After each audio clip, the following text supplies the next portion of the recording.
Hello everyone, I'm Fuzen and welcome to Fuzen Plays Rust and Blood. Well, this is a survival horror type game, and you actually do have to do things like eat. I've played a little bit into this game, but not super far. I got to the first part that can actually kill you, and I stopped, so I have an idea of what's going on.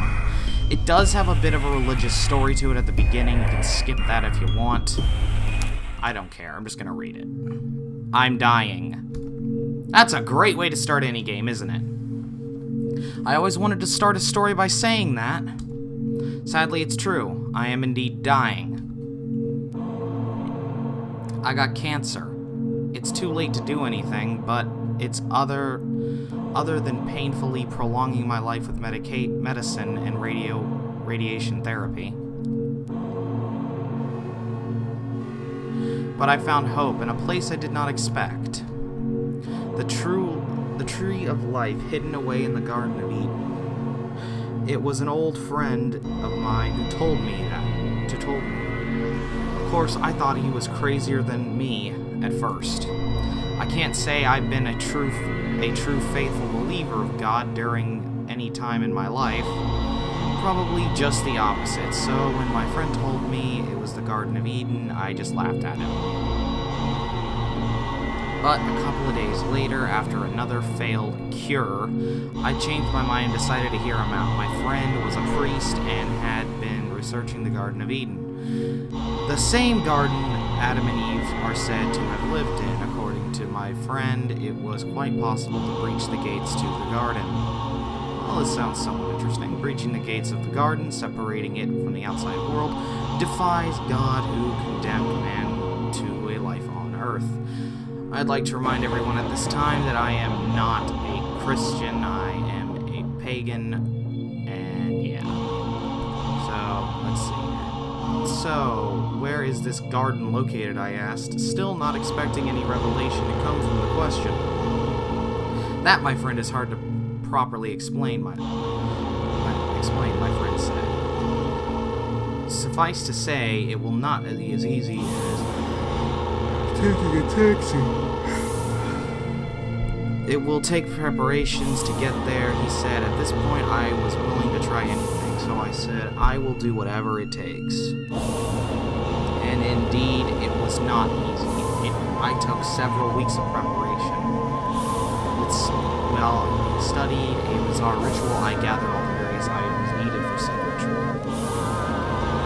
Finally, the day arrived. We were prepared to open the gates. As for the ritual, what ritual was performed, let's just say that blood was spilled that day. Nice goat head.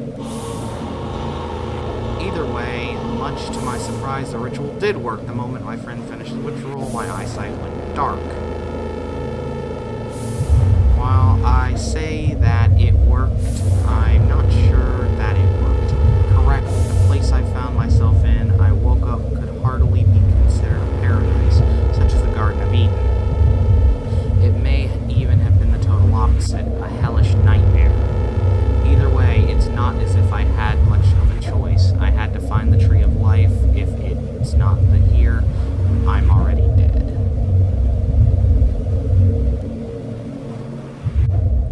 Alright, so that's pretty much the backstory. You know, pretty cliche.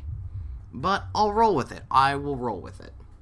Because it doesn't seem to mention that after this, because now you have days that pass by, you have to survive. It's different. Anyway, this is where I woke up after the ritual. I'm not sure this is the Garden of Eden after all. It doesn't look anything like the Garden of Eden. But then again, my friend said that it could have changed after all. It had been 1,000 years since anyone last saw it. I love the hat. It's not a very pleasant place, far from the paradise described in the Bible. I'm going to find myself something to eat. I have to, unless I would rather want to die here, but I'm scared. I should probably stop thinking too much about it, or I will not be able to muster up the courage to go outside. Today is the day. Today is the day, I told myself yesterday, that I must go outside. Tomorrow, I might not have the strength to do so. I will go now and find myself something to eat. So here's your save. Pretty simple. There you go. I have no idea whatsoever of where I am. For all I know, it could be another dimension. Maybe it is.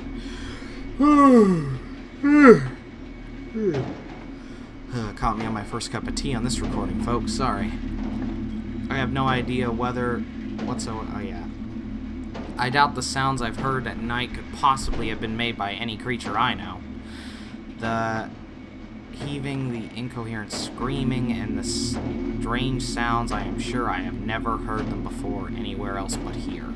I should make sure I am back at my room before night falls. Night falls at 21. Moving around will increase your hunger. If you hunger rises too much, you'll get weaker and won't be able to run. If it rises to the max, you are dead. You'll be dead. So be careful to keep your hunger in check by eating. Alright, so these two doors over here we can't open. So we're gonna go this way. We can't go past that. But we can go up here. Side cutters. As I've said, I've gone through most of this before, so we're not going to be blind for a little while, not in this video's time at least. So how you stop it is, how you open this, you just clip the wires off. Fridge, check for items. Found mushroom soup, cooked meat, garlic, and provolone. Fridges can be found in various locations. They will refill after sleeping. Found meat and garlic.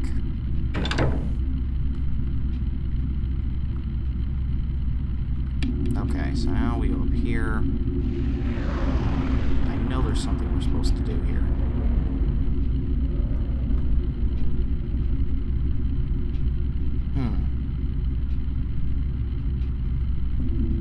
I love the character sprite, too. It looks cool.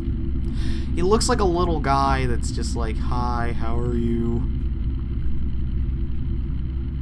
I know that there was another route you could take here.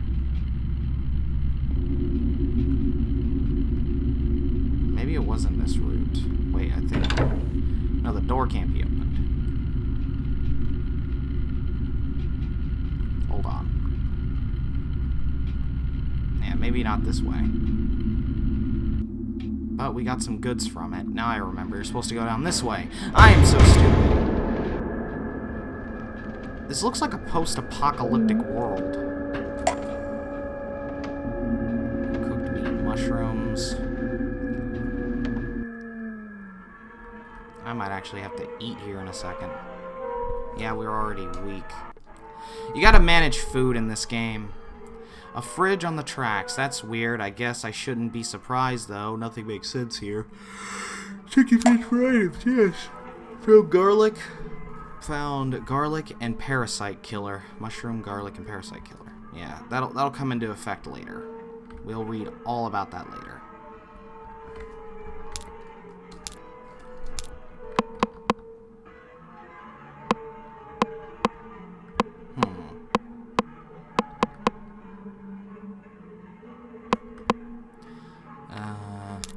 Just eat the mushroom soup. Is that a fork? Found a gate key. That'll come into effect here in a minute. Found a survival kit and survival recipes. I should set this up in my room. I could cook and make some useful stuff with this.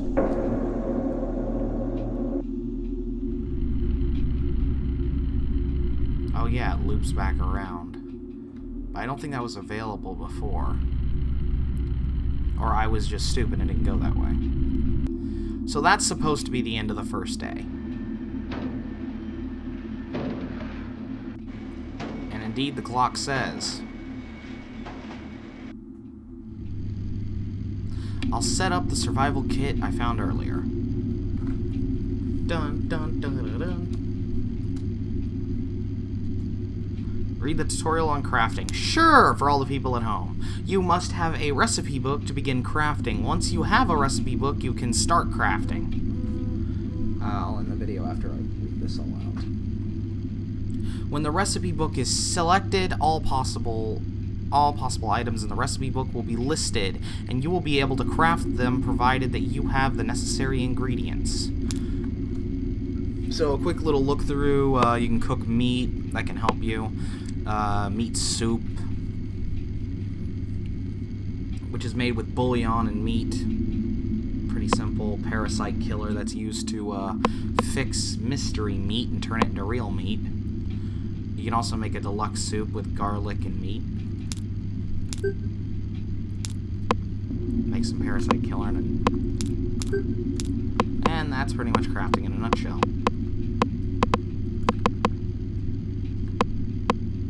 So yeah, that's pretty much it. So I'd like to thank you all very, very much for watching. Please tune in next time for more Fuzen Plays Rust and Blood. And yeah, if you like this video, give it a like. If you really liked it, don't hesitate to subscribe. There'll be links to playlist other games I played, as well as a link to download this fairly interesting game. I'm gonna go have a cup of tea, and then I'm gonna resume this recording session. See y'all next time.